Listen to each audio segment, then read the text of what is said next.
Hi, what we're talking about today is handling objections, bearing in mind that if we do our job right, there shouldn't be any objections, but even knowing how to handle them actually gives you the confidence. First of all, always remember that we are in a conversation mode. We are never, ever out of rapport. We never want to be confrontational where we're actually arguing against somebody's point of view. We need to address the questions that they are really asking, understand the issue that they are really raising, and answer with confidence, raising the right points, using the right words, and always maintaining our posture. Never, ever let anybody knock you out of posture. You're confident, you have something that most people out there want. It's up to us to sort and find the people that we want to work with. First objection, a job is more secure, businesses fail. Fact, 63% of people admit to being unhappy in their job. Your income is secure right up till you are no longer needed. How many months could your family survive if you lost your job tomorrow? Most people at most could only manage for approximately 3 months. If you generate less than you are paid, you are gone. The only security you have is your ability to make a profit for your boss. The only real security you have is to rely on yourself. If you make a profit for your boss, can you make a profit for yourself? These are the questions that you need to ask. We're in a performance-based society. Jobs are no longer as secure as they used to be. These things need to be pointed out. I know somebody who failed. Have you ever heard that objection? Do not get ever defensive about our profession. Somebody failing is not the same as the company failing. Everything that has ever been possible to do has been masterfully and massively failed by somebody somewhere. Were they trained? Were they taught the skills? Did they work hard enough? A myriad of reasons why people fail. What would have happened if the Wright brothers had have given up on their first attempt to fly? But they didn't, did they? They carried on until they actually got those weird machines up into the air and doing what they should be doing. And now look at the passenger airlines and the fighter aircraft that we had, all because those Wright brothers just didn't give up. They followed their dream. They just kept going and going until they mastered the art of flying. With the correct training, you can do just as much or as little as you like. Some people do choose to do a little. Some people choose to do a lot and give it everything they have. When two people sign up for the same opportunity, they might achieve wildly different levels of success. You cannot look at anybody else's success or failure as a determining factor of your own success or failure. It is what you make of it. It's your dream, what you do in this business. You can't blame your upline. You can't blame anybody else. It is what you make of it. Success really is a journey, not a destination.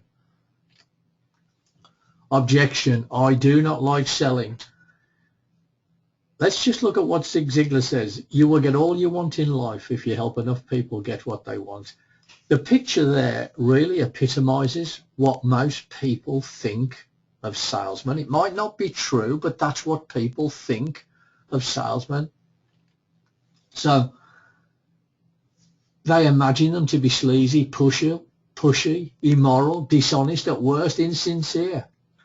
People won't sign up to those sort of things. So if they associate it with selling, they won't sign up. So immediately you start mentioning product, all they think, the word product, goes straight into the subconscious mind and thinks, I have to sell. So can you understand why so many people who talk about product have a hard time getting people to join the business? Tell people their lack of sales training is a benefit. They're open to new ideas. Our job is not to talk people into doing what they don't want to do. Our job is to find people who want what we have, which is a home-based business that can give them an opportunity to change their lifestyle. There are people just like you who have built a very large organization with no sales experience or sales training whatsoever. It is not a requirement for success. You can actually do this business. Could you actually be a shop assistant? Of course you could. Would you enjoy speaking to people as they came in, looking at what was in the shop? Yes, you would. Do you know people hate to sell, but people love to buy? If we look at McDonald's, it's the biggest selling hamburger franchise probably in the world, but certainly in the UK, and it sells more hamburgers than anybody else. But that's a lie, because they don't sell. If we go through what happens when we go into our McDonald's, just take a walk with me. We pull up on the car park, we walk in, we actually walk up to the counter. Let's imagine that there's nobody else in. So we walk up to the counter. We look at the banners behind the counter, which displays all the meals. So you look along the banners, you decide what meal you want. Then you order that meal and you pay for it. At no time do McDonald's do any selling. McDonald's let people know by word of mouth and by advertising what they do. We teach you how to let people know what you are doing, and they become curious and ask you for information. It's almost like we teach you to be a synergy person rather than a McDonald's person, so people come to you to buy your products. You don't have to go and sell them. So basically, we teach you also to be a tour guide so that you can just point people to the information that they want, and that's pretty easy, right? This sounds too good to be true. I will never look at a girl in a bikini in water again, waving for help in the same light. Everything ever created sounded too good to be true to somebody. The proposition of network marketing is really this: work hard, build a profitable business, get rewarded with the profits forever. A larger company provides the products, you provide the marketing and promotion. You are in partnership with the company, and together you both make money.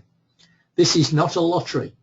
This is a business with real products, real people, and real profits. Network marketing exists for you now as an invitation to something bigger, something far more profitable than traditional employment. Network marketing may sound too good to be true, but as a business model, it supports millions of people around the world in lifestyles they just would not be able to achieve in traditional jobs. It is a way for you to earn an income you could not have otherwise earned. Is this a pyramid scheme? Boy, does everybody fear this objection. The old pyramid schemes, and where the name pyramid scheme came from, was the money schemes where you just sent people money, it all rolled up, certain people got paid out, but there was never any products involved. And eventually they were shut down because they proved to be scams.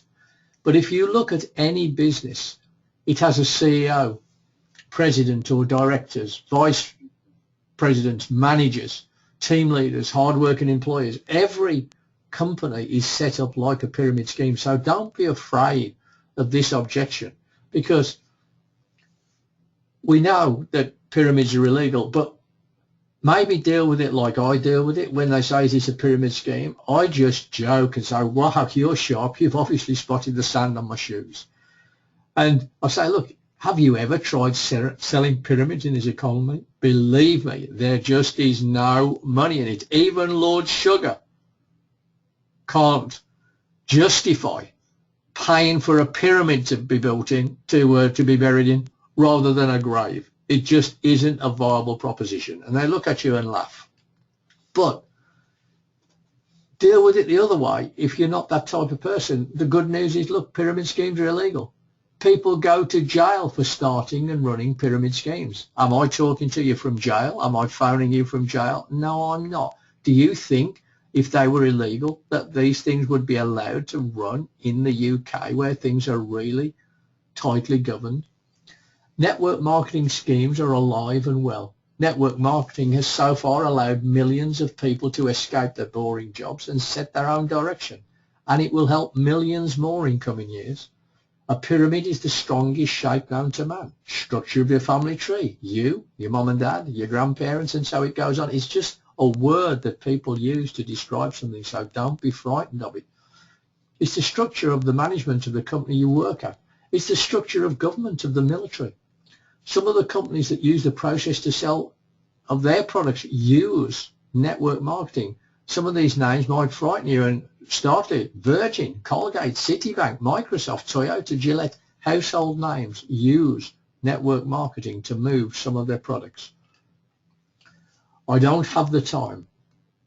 We've all heard that being rich is having money. Being wealthy is having time. And being a network marketer is having both. Does a prospect think this? Right now I choose to spend my time doing other things. Yes, they do. This business opportunity is not important enough for me to push something else off my list. Maybe you haven't. Give him the opportunity to see it in the right light.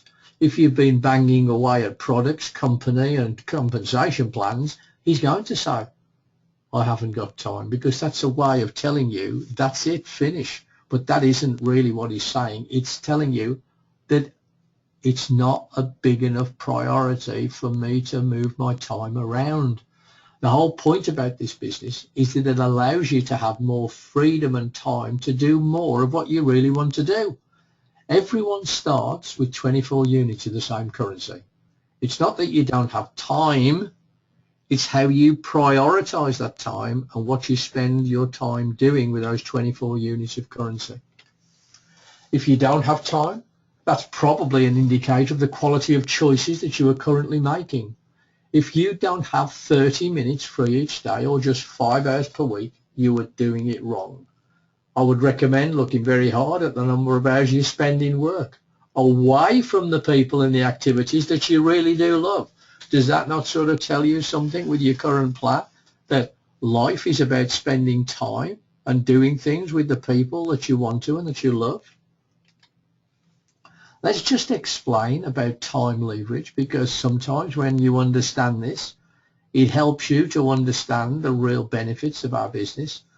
Because poor people get leverage, but rich people use leverage. Now imagine you and you're just spending 5 hours a week on a network marketing business, and you find 5 other people who, like you, want to change their life, and they also spend 5 hours a week, so there's another 25 hours. And then they go out, repeat, do the same, and they find another 5 people. That's 25, all times the 5 hours a week. So basically we've started off with 5 hours, and we've now got 155 hours a week working on our business. And we are paid through time leverage. That's why this business is so important, to see that it can change your life. Can you see the benefit of carving and prioritizing 5 hours a week to build a recession-proof business? Now let's work on finding 5 people who want to do the same, because this is what time leverage is about. So once people understand through this little diagram a little bit about how time leverage works, it opens their minds and they can understand how and why this business can be so profitable for individuals at any level of education or structure in life. Here's another way of answering the objection, I don't have the time. I'm really glad you said that. You see, lots of successful people in our business didn't have any time at all when they started. Here's what we do. You have no time, but you know loads of people who do. You introduce me to some of these people and I'll get them excited about this opportunity, this business. We'll get them signed up, teach them how to market this to all kinds of people you don't even know. As the commissions start rolling in, then you can afford to buy yourself some time freedom. Great way of answering, I don't have the time. And you can answer a lot of objections with, I'm really glad you said that in a similar reply. Objection. I don't have the money. Now that's a common objection nowadays. Look at what Bill Gates said. When you have money in hand, only you forget who you are. But when you do not have any money in your hand, the whole world forgets who you are. It's life. So let's deal with this. If your pockets are empty, do you think you might be following the wrong plan? Do you want to keep working to make your boss wealthy? Do you really want to spend the next 20 years worrying whether or not you're going to get a pay rise? What is going to happen as food, utilities, and everything else just keeps rising? If you were the David Beckham of your profession and you carried on doing what you're doing for 20 years, the next 20 years of your life, would you be able to retire with the lifestyle that you want? Not many people say yes to that. They all say no. And you're willing to carry on working in the same way for 20 years to get even less and less each year? Does not that give you the opportunity to think that maybe you should run a plan B to change your lifestyle? If you had the money, would you join? What would be the main reason you were joining? If they say yes, don't go rushing away. Dig into them a bit more. Yeah, if you had money, would you join? Yeah. So what would be the main reason why you're joining? Get them to start telling you, living why they would. Is that important to you? Yeah, that's a closed question. Would it be okay if I asked you why it's important? So you're opening them up to telling them, yeah, they're going to tell you basically they've got more month than they have money. They want to change the ratio. They want more money and less month. Okay, now I'm going to take their mind off no money. Okay, can you get a blank piece of paper and a pen? Now write at the top of that piece of paper 50 ways to raise £200 at the top, and I'm going to help you get started. First of all, number one, a sale on eBay of household goods not currently in use. You can go, if you've got children, there's always electrical goods that people have spent on the children that are lying around in cupboards or even behind settees and sometimes in a loft that they can get out and raise £200. Borrow £200 off your parents for 6 weeks. And I say 6 weeks because if we do our job correctly, the money will return to them in 6 weeks. Pay on a credit card. Take on a new credit card just for a £200 limit. Borrow £50 off 4 people for 6 weeks. Go and root around your garage, and you might be surprised what you've got stored in your garage and your loft that you could pull out and have a garage or a yard sale, or put whatever you've got on eBay just the same. So what I've done there is take their mind off the money and give them ways to raise money, and then all of a sudden when people are in that mode, they'll come up with loads of ways that they can raise the £200, because that tells you, are they really interested, or is it just an excuse? If it's just an excuse and you know it's just an excuse, just pass on, because you know we're sorting. We're not persuading people to join us, because if we persuade them to join us, we'll have to persuade them every day of our life to work. And that isn't, I don't want Victor Meldrews in my business, and I'm sure that you don't. I don't have the money. Here we go, a different way of dealing with it. And you say, look, you don't have the money. Do you know that you don't have money? That's a millionaire and out of money experience. But I'm really glad you said that. You see, lots of really successful people in our business didn't have any money when they started. Here's what we do.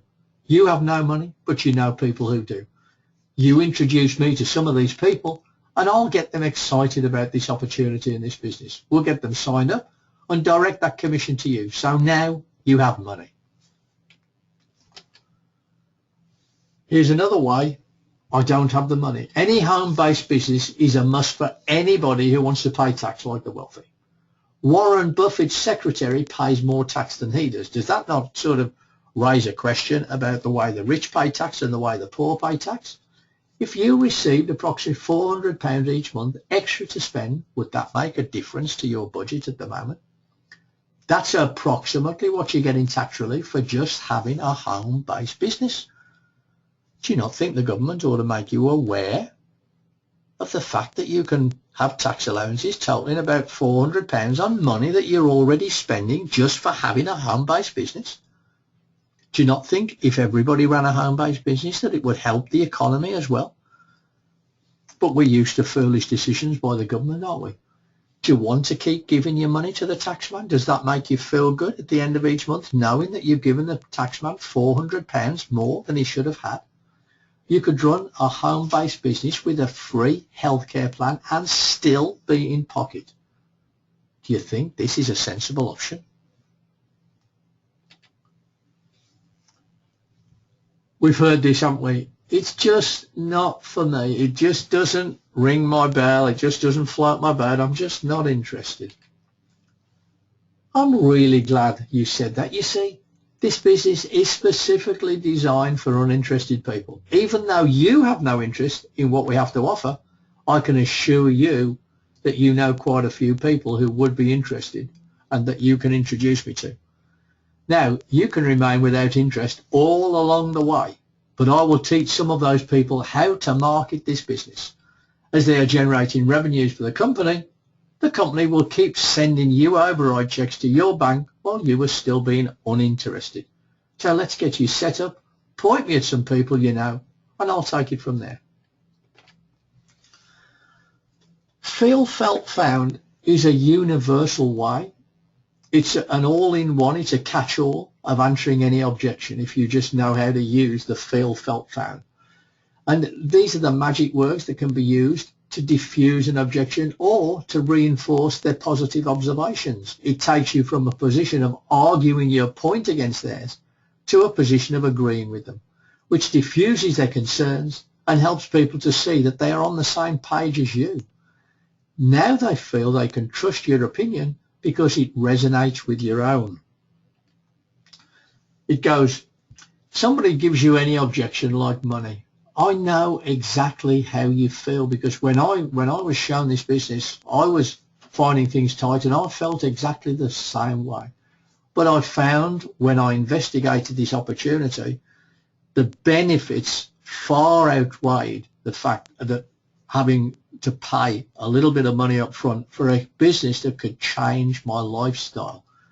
The same with the time objection with the pyramid money. As long as you just come in, you know, I know exactly how you feel. That's giving empathy to people. And I felt exactly the same way as you. It creates a bond with people when you use this, and then you just get, but when I found, and then you give whatever their objection or their doubt is, you just reinforce what happens to people when they join the business so that they feel comfortable with the way that you're overcoming and answering their question or their fears, because an objection isn't really an objection, it's a fear that they've had that's been put into their head over years and years and years. So that's just a gentle way of diffusing the way that they think and their fears. Next week's skill will be the follow-up. So if you have any queries from this week's training, just get hold of the Maverick at synergyadvantageteam@gmail.com. Thank you and good night.